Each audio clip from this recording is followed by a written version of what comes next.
ہندوستان آپ کا ازل قدم ہے، میری یہ بات یاد رکھیے گا۔ یہ امن کی آشا یہ فضول بکواس ہے، اس پر اعتبار نہ کیجیے گا۔ اگر ہندوستان نے دوست بننا ہوتا تو وہ کشمیر میں 7 لاکھ فوج نہ اتارتا اور میری ہزاروں کشمیری بہنوں کے سر سے دوپٹہ نہ کھینچتا۔ وہ آپ کا دشمن ہے، اس نے نفسیاتی طور پر بھی آپ کو مارا، ثقافتی طور پر بھی آپ کو مارا، اور اب بھی دہشت گردی پھیلا رہا ہے۔ آپ کے دریا خشک، آپ کی نہریں خشک، ٹیل پر پانی نہیں پہنچ رہا، آپ کی فصلیں نہیں ہو رہی۔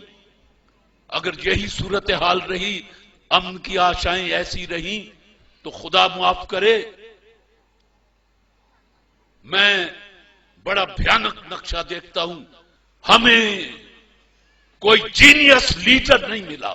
آج لوگ 2 سڑکیں بنا کے، 4 پل بنا کے، 2 تالاب بنا کے، اور بڑے فخر سے اخبارات میں تصویریں چھپواتے ہیں اور بڑے بڑے بیانات دیتے ہیں۔ میں آپ سے گواہی سے پوچھتا ہوں کہ میرے رسول صلی اللہ علیہ وآلہ وسلم نے مدینہ میں، مکہ میں کتنے پل بنائے تھے، کتنی سڑکیں بنائی تھی؟ کوئی پل نہیں بنایا، کوئی سڑک نہیں بنائی۔ کیا بنایا؟ قوم بنائی۔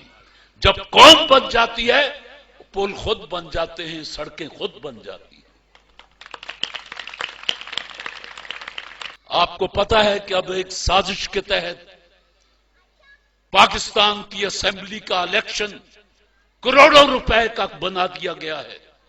جس کی جیب میں کروڑوں ہیں وہ الیکشن لڑ لے۔ طارق عزیز تو نہیں لڑ سکتا، چاہے ساری عمر گلا پھاڑتا رہے۔ 5 سال کے بعد یا جب بھی وقت آتا ہے، آدھے ادھر آ جاتے ہیں، آدھے کرسیوں پہ بیٹھ جاتے ہیں اور یہ بے مغز باتوں پر شور مچاتے ہیں۔ یہ آدھے ادھر والے، اس لیے کہ ان کا کام ہی شور مچانا ہے۔ ادھر والے تسلی دیتے رہتے ہیں ہار پھول پہن کے کہ اگلے سال ہم یہ کر دیں گے، اس کے اگلے سال یہ کر دیں گے، اور دیکھو ہم نے یہ کیا تھا گے ہے نہیں کہیں ان کے پاس۔ یا تو تھا اور ان کی اپنی طرز زندگی۔ ہائے، آج عطا اللہ شاہ بخاری یاد آتا ہے، اس کو جب کہا گیا کہ مسلم لیگ میں آ، اس نے ایک بات کہی، اور درویش کی بات کتنی سچی تھی۔ اس نے کہا جو لوگ اپنی یہ 2.5 من کی لاش پر اسلام نافذ نہیں کر سکتے، وہ یہ 15 کروڑ انسانوں پر اسلام نافذ کریں گے۔ یہ عطا اللہ شاہ بخاری مرحوم ملتان میں آسودہ خاک ہیں، یہ ان کا کہا ہوا فقرہ ہے۔ میرے رسول صلی اللہ علیہ وآلہ وسلم نے ایک ارشاد فرمایا تھا، یہ حدیث نبوی ہے کہ دیکھو اپنے درمیان طبقات پیدا نہ ہونے دینا ورنہ تباہ ہو جاؤ گے۔ ہم نے لیاقت صاحب اپنے درمیان طبقات پیدا کر لیے، دولت کے اعتبار سے بھی۔ ایک طبقہ جو خط غربت سے نیچے چلا گیا، دوسرا طبقہ جن کو پتہ ہی نہیں ان کے پاس کتنا ہے۔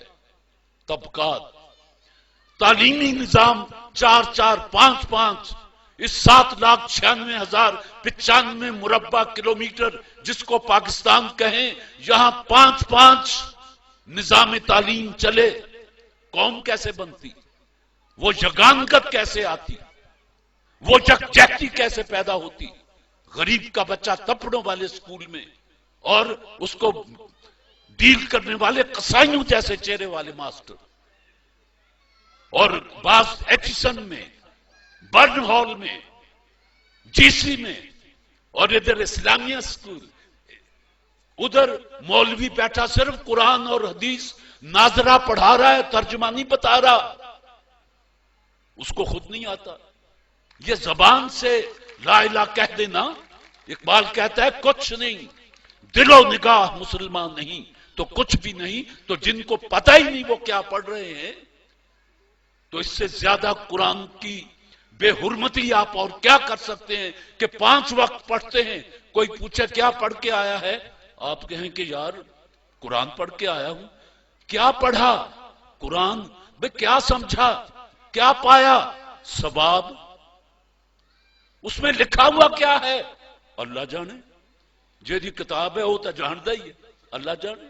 لیکن میں ایک غلط فہمی آپ کے ذہن سے نکال دوں کہ دنیا کے جدید علوم میں سے صرف 30% علوم ایسے ہیں جن کی وارث انگریزی زبان ہے.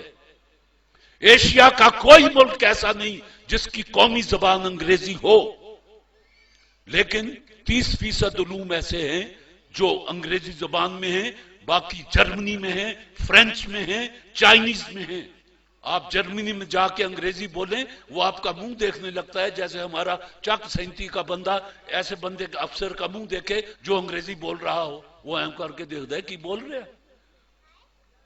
پتہ چلا کہ ابتدائی تعلیم بچے کو اس کی مادری زبان میں دی جانی چاہیے. یہ یو این او کا تھیسس ہے، میرا نہیں. علم مومن کی گم شدہ میراث ہے. لیکن ایک بات کہہ دوں، اپنی زبانوں کے کو چھوڑ کر دوسری زبانوں کو اختیار کرنا یہ شاید زیادہ صحت مند نظریہ نہ ہو. آپ نظریاتی قوم ہیں، آپ کے لیے کوئی سرحد نہیں ہے. جہاں آپ نے زمین پہ پیشانی رکھ دی وہی مسجد بن گئی. جہاں آپ نے لا الہ الا اللہ محمد رسول اللہ کہہ دیا، وہ دنیا. ایک بچی نے کہا تھا کہ پہلا مسلمان کون تھا؟ پاکستان اس دن ہی بن گیا تھا جس دن ہندوستان میں پہلا شخص مسلمان ہوا تھا.